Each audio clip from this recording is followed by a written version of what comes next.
ถ้าเฮาสิเปรียบเทียบดุจดังทรัพย์สมบัตินะบุญอันเกิดจากการทำสมาธิบุญอันเกิดจากการเพ่งนิพพานทรงฌานนี่เปรียบดุจดังทอง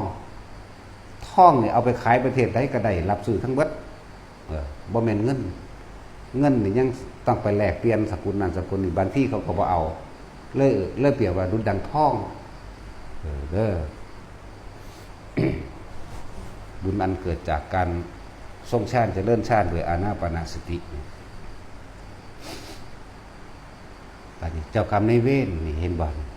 เรียกว่ากรรมเก่าเด้นี่พวกเจ้ากรรมนายเวรหรือโรคภัยไข้เจ็บสิ่งสมาเกิดขึ้นในกายเฮาขันธ์5คือกรรมเก่าขันธ์5คือตัวรับกรรมเก่าใจบ่ล่ะถ้าเฮามีกายเป็นปกติบ่เจ็บบ่ไข้บ่ปวดบ่ป่วยนั่นแหละสุดยอดแห่งความสุขแล้วความไม่มีโรคเป็นลาภอันประเสริฐหนึ่งแล้ว2ความไม่มีหนี้ก็เป็นลาภอันประเสริฐคือกันเรียกว่าความไม่มีโรคได้ประเสริฐกว่าความไม่มีหนี้เห็นบ่บัดนี้ความไม่มีโรคนั่นแหละเป็นลาภอันประเสริฐมันก็มีกำลังไปหาสร้างได้ตัวเนาะแต่ว่าอันนั่นแหละมันสิว่าไปจังได๋โอ้ยต้องอยากให้คนได้ดีคั่นเนาะศูนย์ซั่นล่ะบัดนี้ฝึกไปเรื่อยฝึกไปเรื่อยโรคที่สิว่าสิเป็นนี่หายเลยบ่เป็นเลยแต่แม่นเฮาฝึกตะน้อยหังดีนี่ก็พ้นทุกข์ตะน้อยนั่นแหละเมื่อบาดเฒ่าๆจังมาแบบนี้ดอกพวกนี้อกหักผิดหวังมาเบิดบ่แห้งแล้วเนาะอกหักผิดหวังถิ่มเครียดเนาะที่มาโดยความบ่ได้ดังใจก็มีเด้แสดงกูสร้างด้วยป๋าแมงบ่ถือเพื่อนดำๆบ่จริงๆบ่ได้อยากป๋าถูนบ่ได้ดังใจหัวบ่ถูกใจเมียบ่ถูกใจเลยเป็นจังซั่นก็มีพยายามคนที่ทำอานาปานสติใน3เดือนระยะ3เดือนแต่ว่าอย่างน้อยๆก็เฮ็ดจัก3เวลาก่อนที่จะหลับก่อนที่จะลุกและเที่ยงนี่เฮ็ดเวลาชั่วละขณะแค่ลัดข้อมือเดียวก็เอาบอกคือพระพุทธเจ้านั่นแหละเราก็ยังกล่าวว่าเป็นผู้ไม่ห่างจากฌานลัดข้อมือเดียวนึงเด้พระเจ้าจักบ่ลมหายใจวื้อเข้าอาการปิติเกิดลมหายใจออกเศร้าเลิกนั่นแหละลัดข้อมือเดียวมันสั่นโหดภาษาง้อมือจังซี่นี่อุ้ยก็เข้าข้างเขาโพดมันหน่อยโพดปานว่าเขาสิไปได้ซ้ำนั่นล่ะเนาะเถียงเพิ่นในจักหน่อยคนที่เฮ็ดอยู่ใน3เดือนคนที่ป่วยอย่างนักถึงขั้นตายนี่บ่ตายจักว่ายืดอายุไปได้อีกนั่นแหละจังว่าอายุยืดอายุไปได้อีกเด้เจ้ากรรมนายเวรที่ได้รับส่วนผลบุญกุศลของเขาเองอันเกิดจากจิตสงบเมื่อเขาได้รับส่วนบุญแล้วเขาก็อโหสิกรรมไปโลกในกายก็คอยทุเลาเบาบางลงไปก็จะว่านี่นั่นแหละเพราะว่าบ่มีผู้ซ้ำเติมแล้วหน่อยลงเด้จังว่าหายป่วยบัดสำหรับผู้เฮ็ดมือหลายๆนี่เด้บ่แม่นมือละเทียเดียวแค่ละข้อมือเดียวคือพระพุทธเจ้าว่าเด้หน่อยโพดเฮาเอาอย่าง3เวลาก่อนที่จะหลับรู้ลมเข้ารู้ลมออกนี่อาการปิติเป็นเครื่องยืนยันว่าเป็นผู้ทรงฌานแค่ปฐมฌานเด้อบ่ต้องเอาสูงถ้ามันสิไหลไปมันนั่งไหลไปเองดอกทุติยฌานก็แค่บ่รู้ลมบ่มีความคิดหยังอาการปิติเกิดทำความรู้สึกอยู่กับแค่ปิติอีก2ตัดลับปั๊บโลดหรอกนั่นแหละนั่น2แล้วส่วนมากสิอยู่ในขณะที่ปล่อยเครื่องตัดลับไปเลยนั่นแหละคนสมัครสิปล่อยมันไปอย่างสั่นดอกบ่มีสติประคองอยู่ในแค่ปฐมฌานปล่อยไป1ปล่อยไป2ปล่อ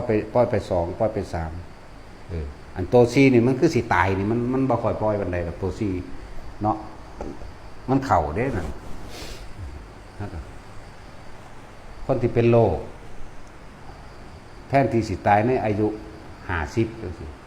ก็ยืดไปอีก60 70ไปเรื่อยนั่นแหละคนที่เป็นโรคก็หายก็มีทุเลาเบาบางบ่หายแต่ว่าได้มีชีวิตยืนยาวอยู่เพื่อสิได้ปฏิบัติธรรมก็มีสำหรับคนที่บ่เป็นหยังเกี่ยวกับอาชีพการงานการเงินก็สิดีขึ้นอย่างที่ว่ามามันเจ้ากรรมนายเวร บ่ขวางแล้วอโหสิกรรมแล้ว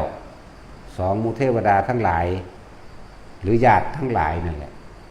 ญาติเฮาเองปู่ย่าตายายทั้งหลาย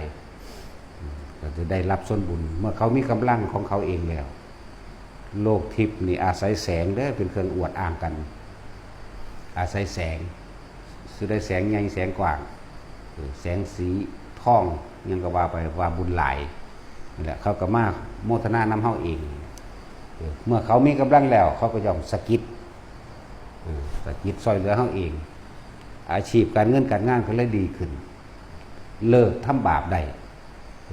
ทำบาปน้อยลงจนถึงขั้นเลิกได้แต่ว่าล่ะ หมายถึงบุคคลที่ยังหาอยู่หาปูหาปลาบางที่ก็เป็นคนกินเหล้าเมายาอยู่แต่ว่ามาฝึกอานาปานาสติบางคนมีความเห็นผิดเนี่ยหลายๆอันหลายๆก็เห็นถูกได้เนี่ยจึงบอกว่าแต่ละคนสร้างทุนให้ตัวเองสะก่อนย่างหน่อยกับ3 เดือนแล้วสิเปลี่ยนแปลงเองแบบว่าเขาสิเห็นความเปลี่ยนแปลงเองความเปลี่ยนแปลงในตัวเองที่สังเกตได้ก็คือความเปลี่ยนแปลงของความคิดเท่าที่เคยคิดผิดอย่างหนึ่งอีกบางนี้ความเปลี่ยนแปลงนั้นคือเป็นคนที่ใจเย็นลงนี่เป็นคนใจเย็นลงเป็นคนบ่น้ำเดือนจ๊อกจิ๊กเขามาคิดมานึกเด้เป็นคนที่บ่เรื่องเล็กๆน้อยๆไรสาระบ่เป็นเรื่องข้อขาดบาดตายนี่บ่ทกบ่เถียงหรอกปล่อยออกบ่ลำดีลำไรเป็นสัตว์แหละมันเลยมีสติมากขึ้นอยู่กับตัวเองมากขึ้นเด้นะก็ว่าสติก็เลยคืออยู่กับตัวเองก็คือลมหายใจนั่นแหละอยู่กับลมหายใจมากขึ้นความสงบมากขึ้นแล้วก็ค่อยๆเห็นความคิดของตัวเองมากขึ้นแล้วก็ซื้อรู้เท่าท่านความคิดของเจ้าของเองกับนั่นแหละแต่ว่าเขาเลือกอันเดียวถ้ามันเดียวเลือกตัสติปัฏฐาน4อานาปานสติถ้าเขาทำแค่อันเดียวนี่แหละรู้ลมเข้าออกก็ขึ้นสภาวะทำสติปัฏฐาน4บริบูรณ์สมาปัฏฐาน4กับบริบูรณ์อิทธิบาท4กับบริบูรณ์เนี่ยพระ5กับบริบูรณ์ โพชฌงค์7กับบริบูรณ์มรรค8กับบริบูรณ์นี่ตัวเดียวเลยว่าต้องไปไล่มาทั้งเบิดก็ได้หรอกว่าทุกคนเฮ็ดเอาเถอะมีไผเฮ็ดให้เฮาได้แนวมีแต่เฮาเฮ็ดเอาเองนะและการเงินก็ดีขึ้นการงานก็ดีขึ้นและโรคภัยไข้เจ็บในอันเป็นของเกิดในร่างกายผู้ที่ป่วยอยู่แล้วก็ทุเลาเบาบางลงมีชีวิตที่ยืดต่อไปอีกเพราะได้ปฏิบัติธรรมคนที่บ่ป่วยก็บ่ป่วยเลยสั่นเลยทั้งเพิ่นว่าเหตุแห่งความสมปรารถนาในโภคทรัพย์ทั้งหลายตลอดทั้งอายุวรรณะสุขภละนั่นเอง